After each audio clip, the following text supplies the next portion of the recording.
Hola, en este video vamos a ver una introducción al uso básico de una computadora.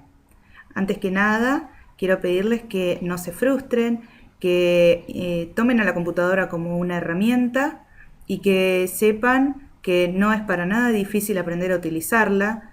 Simplemente puede a veces ser un poco apabullante porque tiene mucha cantidad de cosas, muchas funciones y cada vez se descubren más cosas y se agregan más funciones. Eso no significa que uno tenga que aprender a usar todas ni que vaya a necesitarlas a todas. Es probable que de la cantidad de funciones y de cosas que tenemos disponibles solo usemos una pequeña parte. Por eso, bueno, no se frustren, no piensen que es algo complicado, no piensen que es solo para la generación que nació con las computadoras y sepan que todo se puede aprender. Es más, es probable que a lo largo de la historia otros inventos también hayan sido un poco impactantes al principio para las personas, pero hoy en día, por ejemplo, nos resulta totalmente natural utilizar un teléfono, un coche y no nos causa ningún tipo de frustración. Bueno, con la computadora vamos a hacer lo mismo. Antes que nada les quiero explicar que estoy utilizando un sistema operativo conocido casi por todos que se llama Windows. En este caso es la versión 7. Un sistema operativo lo que hace es traer todas las partes de la computadora para que funcionen como un todo. Es decir, tenemos la pantalla, tenemos el teclado, tenemos el mouse, podemos tener algún otro periférico, por ejemplo, una impresora. Y también tenemos las partes internas, como la memoria, el disco rígido, el procesador. Para que todo eso funcione armónicamente, el sistema operativo sabe cómo hacer que cada una de esas cosas cumpla su función y responda cuando se lo pedimos. Ustedes van a ver que tenemos, una flechita que la movemos usando el mouse. Esta flechita se llama puntero y con ella vamos a señalar lo que necesitamos. Además de señalar, como en este caso que estoy señalando, también vamos a hacer clic con el botón izquierdo para seleccionar algo. Muchas veces vamos a usar doble clic, un doble clic rápido como esto, para no solo seleccionar, sino ejecutar alguna acción como abrir algo. Y también tenemos un clic derecho, como este, que lo que hace es abrir un menú llamado menú contextual. Generalmente nos va a ofrecer cuáles son las opciones disponibles cuando hacemos clic sobre algún objeto determinado. Como ustedes ven, esto es todo gráfico, una interfaz gráfica. Anteriormente no existían las interfaces gráficas y las computadoras solo eran un fondo de pantalla de un único color, azul o negro, con comandos escritos por palabras. Por ejemplo, si yo quería abrir algo, generalmente escribía open, que es la palabra en inglés para abrir. Los comandos estaban siempre en inglés. Hoy en día tenemos todo mucho más sencillo con interfaces gráficas. También están empezando a surgir y a tener un gran auge las interfaces táctiles, es decir, pantallas en las que uno simplemente con el dedo señala qué es lo que quiere hacer. Pero bueno, en este caso voy a utilizar un mouse. Lo que estamos viendo acá de fondo, esta imagen de fondo, es una imagen que yo elegí, uno puede poner la que guste, se llama escritorio. Es el fondo de la pantalla, es decir, por detrás de esto no hay otra cosa. Es decir, yo no puedo cerrar este escritorio y ver otra cosa. ¿Por qué digo por detrás o el fondo? Esto es porque Windows, que significa ventanas, va a tener todos los programas y archivos y carpetas y cosas que abramos en forma de recuadritos en la pantalla que se superponen. Entonces, si abro uno y atrás otro y atrás otro, el último que abrí va a quedar en el tope, es decir, va a quedar visible y los demás van a estar por detrás. Si yo cierro el último, voy a ver el anteúltimo.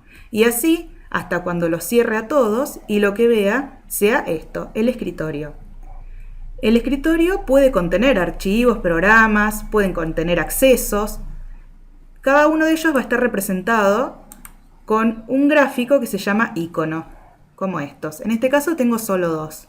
La papelera de reciclaje, que es a donde van los elementos eliminados. Por esto también no hay que tener miedo, porque cuando uno quiere eliminar algo, Por lo general, se le va a pedir una confirmación más de una vez.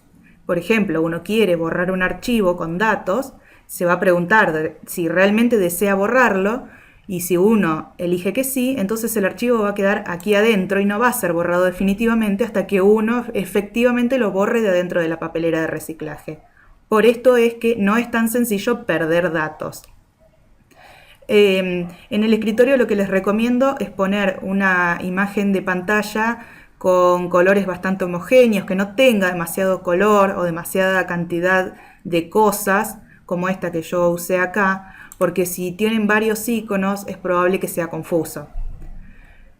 Otro elemento que vemos acá es la barra de tareas, que también tiene iconos, porque también tiene representaciones gráficas de elementos. Como ven, siempre a la derecha tenemos la hora con la fecha. Hay un pequeño botoncito que está un poco oculto, que es este, ven que dice mostrar escritorio. Esto significa que si tengo algunas cosas abiertas, como decía anteriormente, tengo varias ventanas, y quiero de repente pasar a ver el escritorio sin ir cerrando una por una, presiono este botoncito, que en este caso no hace nada porque obviamente ya estoy viendo el escritorio, entonces lo que hace es mostrar el escritorio. También tenemos iconos como el de volumen, el de la conexión a internet, y aquí tenemos algunos iconos que nos están mostrando simplemente para que no nos ocupe demasiado espacio, pero si yo hago un clic puedo ver el resto de los iconos. Otra cosa que trae Windows son algunos accesos que están acá. Esto los pone el sistema operativo de manera predeterminada, es decir, apenas se instala el sistema operativo, trae estos iconos puestos. Estos son accesos a programas, en este caso a un programa de multimedia, a un programa para explorar archivos y carpetas y a un navegador de internet. Pero esto se puede quitar, se pueden agregar nuevos, se puede modificar. Estos lo que tienen que recordar es que son solo accesos a los programas. El hecho de que yo elimine uno de estos no elimina el programa en sí. Y bueno, y nuestro mejor aliado en este caso va a ser el botón inicio. Lo que vamos a ver en el botón inicio es que tenemos un botón importante que es el de apagar la máquina. Si la configuración de su máquina no muestra el botón apagar acá, simplemente tienen que buscarlo en esta flecha y tienen las demás opciones. Otra cosa que vemos en este botón inicio es que a la derecha tenemos accesos a algunas carpetas y a algunos elementos para configurar nuestra máquina. Cuando digo carpetas me refiero a lo que anteriormente también era llamado directorios, que lo que hace es simplemente agrupar objetos. Puede agrupar archivos o puede agrupar otras carpetas. Es decir, las carpetas pueden estar anidadas. Puede haber una carpeta que adentro contenga otra y que adentro contenga otra y así varias carpetas en un orden que suele llamarse ruta. La ruta me indica por qué carpetas debo pasar para llegar al elemento que necesito. Por ejemplo, si tengo una carpeta de música, puedo tenerla categorizada por géneros musicales, por año, por artistas, y cada una de esas ser distintas subcarpetas adentro de mi carpeta de música. Por otro lado tenemos a la izquierda algunos de los programas instalados. El sistema Windows 7, lo que hace es colocar automáticamente los programas más utilizados en este lado del menú inicio. Pero, como vemos, acá no están todos los programas, pero sí podemos encontrarlos si hacemos clic acá o si dejamos el mouse posado. Como vieron, recién se me abrió solo el menú. Ven, yo no hago ningún clic y se abre solo. Entonces acá me indica qué otros programas tengo instalados. Lo que va a hacer es que cuando me señala algo así con un color un poco más fuerte de fondo, me está indicando que esos son programas que recientemente instalé. Por ejemplo, en este caso yo instalé este y este programa recientemente.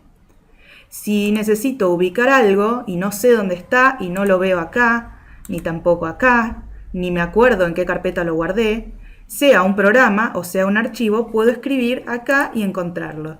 Por ejemplo, busquemos el reproductor de multimedia que se llama, yo voy a poner reproductor. Fíjense que no hace falta saber el nombre completo, sino que va a intentar encontrar todo lo que coincida con las palabras que yo escriba. En este caso me encontró lo que yo estaba buscando. Algo que es importante de saber también es la diferencia entre programas y archivos. Un programa lo que tiene son instrucciones para ejecutar algún tipo de acción. Eso generalmente no lo va a escribir uno, lo va a escribir un programador. El programador va a tener previsto lo que él quiere que su programa haga. Por ejemplo, si tenemos un editor de textos o procesador de textos, probablemente ese programa nos permita escribir un texto, visualizarlo, cambiar el tipo de letra, el color, guardar el texto, luego volver a abrirlo nuevamente, imprimirlo. Entonces esas van a ser funciones que va a tener el programa, son instrucciones que el sistema operativo utiliza para hacer funcionar las partes de la computadora. Por ejemplo, si yo quiero visualizar el texto que escribí, el sistema operativo de alguna manera va a utilizar las instrucciones del programa para hacer que la pantalla muestre ese texto. Por otro lado tenemos los archivos. Los archivos sí los vamos a crear nosotros. Los archivos son nuestros datos. Es decir, si creamos ese texto que poníamos en el ejemplo anterior y lo guardamos, eso que queda guardado, esos datos van a estar guardados en un archivo, al que nosotros vamos a ponerle un nombre, por ejemplo, gastos. Cuando uno abre el archivo gastos, lo que va a ver es los datos que uno guardó dentro de ese archivo. Los archivos pueden ser de distintos tipos y pueden ser muy variados, por ejemplo, imágenes, música, texto, videos. Hay muchísima cantidad de archivos diferentes y bueno, vamos a ir utilizándolos a medida que los necesitemos. Espero que esto haya servido como una introducción y que les ayude a no tenerle miedo a la computadora y a querer acercarse y a tener fe en que uno puede y que no es para nada difícil. Suerte.